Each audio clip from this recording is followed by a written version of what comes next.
दोस्तों, इससे पहले कि मैं आप लोगों के सामने विक्रांत रोना के एक और जबरदस्त ग्लिम्स का रिएक्शन रखूं कि उससे पहले मैं आप लोगों से एक छोटी सी अपील करना चाहूंगा कि आप भी मेरे साथ बॉस को उनकी जन्मदिन की बधाई देना ना भूलिएगा। तो happy birthday Kichcha Sudeep sir, आप जियो हजारों साल और आप अपनी फिल्मों के माध्यम से लगातार हम सभी का दिल यूं ही जीतते रहिए बॉक्स ऑफिस पर। मैं यही दुआ करूंगा भगवान से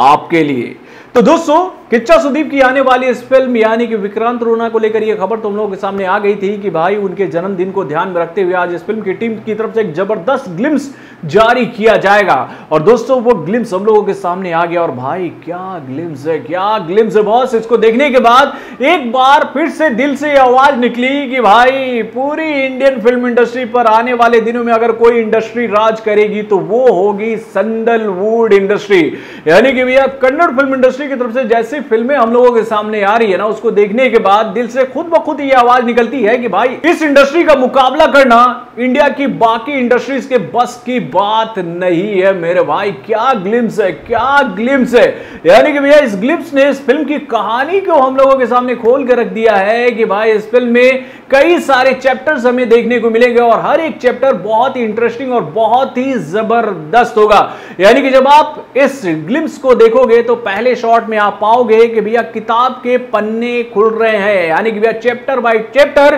कई सारे पन्ने खुल रहे हैं, जिसके माध्यम से यह बात बताई जा रही है कि भैया इस फिल्म के राइटर डायरेक्टर कौन है। यानी कि इस तरीके से इस फिल्म का टाइटलिंग हम लोगों के सामने रखा गया है कि भैया इस फिल्म को डायरेक्ट किया है अनूप भंडारी ने और इस फिल्म में नजर आने वाले जो मुख्य कलाकार हैं वो है बॉस किच्चा सुदीप, निरूप भंडारी, नीता अशोक, जैकलीन फर्नांडिस। यानी कि भैया फिल्म में कई सारे दिग्गज कलाकार नजर आने वाले और उसमें तो भैया सबसे बड़े कलाकार अगर कोई है तो वो है किच्चा सुदीप। और भाई किच्चा सुदीप का लुक जिस तरीके से रिवील किया जाता है ना भैया इस ग्लिम्स के माध्यम से, वो बहुत ही शानदार था। यानी कि अगर मैं इस ग्लिम्स की बात करूं तो भैया इस ग्लिम्स का लेवल और इसलिए बढ़ जा रहा है कि भैया इसका बैकग्राउंड म्यूजिक यानी कि भैया इसका बीजीएम जो है वो इतना शानदार बनाया गया है कि वो आपको फील कराएगा भाई कि आप एक ऐसी दुनिया में इंटर करने वाले हैं कभी गए ही नहीं हो। और भाई ये दुनिया विक्रांत रोना की दुनिया है। और भाई उसके बाद भैया जो पहला शॉट हम लोगों के सामने आता है ना कि भाई एक इंसान कुल्हाड़ी लिए जमीन पर रगड़ते हुए आगे की तरफ बढ़ रहा है और उसके सामने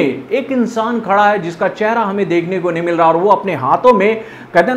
हैं ना चेन को लपेट रहा है। तेज बारिश हो रही है, बिजली कड़क रही है और उसके बाद भैया वो शॉट हम लोगों के सामने आता है जिसके माध्यम से इंट्रोडक्शन होता है किच्चा सुदीप सर का। यानी कि भैया एक तलवार है जिसमें आग लगी हुई है और उसमें से आग की लपटें निकल रही है और लपटें जो है ना वो धीरे धीरे एक चेहरे के आगे से गुजरती है और उसके साथ ही चेहरा रिवील होता है किच्चा सुदीप सर का। तो दोस्तों वाकई में ये ग्लिम्स बहुत ही जबरदस्त है और इस ग्लिम्स के माध्यम से ये बात हम लोगों को फिर से एक बार बता दी गई है कि भैया ये फिल्म भी ऑल ओवर इंडिया में पैन इंडिया के तहत रिलीज होगी। यानी कि भैया 5 लैंग्वेज में यह फिल्म सिनेमा घर में रिलीज होगी और भाई हर एक लैंग्वेज के माध्यम से यह फिल्म बॉक्स ऑफिस पर केवल और केवल रिकॉर्ड बनाएगी कमाई के मामले में। यह बात आप आज ही लिख लो। यानी कि भैया कन्नड़ फिल्म इंडस्ट्री के मेकर्स को मेरा प्रणाम है कि वो इतनी बेहतरीन फिल्में बना रहे हैं और वो एक संदेश दे रहे हैं भैया, और वो एक संदेश दे रहे हैं इंडियन फिल्म इंडस्ट्री के बड़े बड़े मेकर्स को कि भैया बड़ी बजट की फिल्में तभी बड़ी बनती हैं जब उसका कैनवस कुछ इस तरह का होता है। तो दोस्तों नो डाउट ये ग्लिम्स बहुत ही शानदार है और इस ग्लिम्स को देखने के बाद मैं एक बार फिर से किच्चा सुदीप सर को उनकी जन्मदिन की बधाई देना चाहूंगा और इस फिल्म को लेकर मैं भगवान से यही प्रार्थना करूंगा कि जब ये फिल्म सिनेमा घर में आए तो भैया ये फिल्म भी बाहुबली और केजीएफ के चैप्टर 2 का रिकॉर्ड जरूर तोड़े। तो बॉलीवुड से जुड़े और भी कई सारे खबरों को जानने के लिए हमारे चैनल वार्निंग सेक्शन को लाइक सब्सक्राइब करना ना भूलिएगा और हमारे अपडेट्स को जानने के लिए बेल आइकन को जरूर दबाइएगा।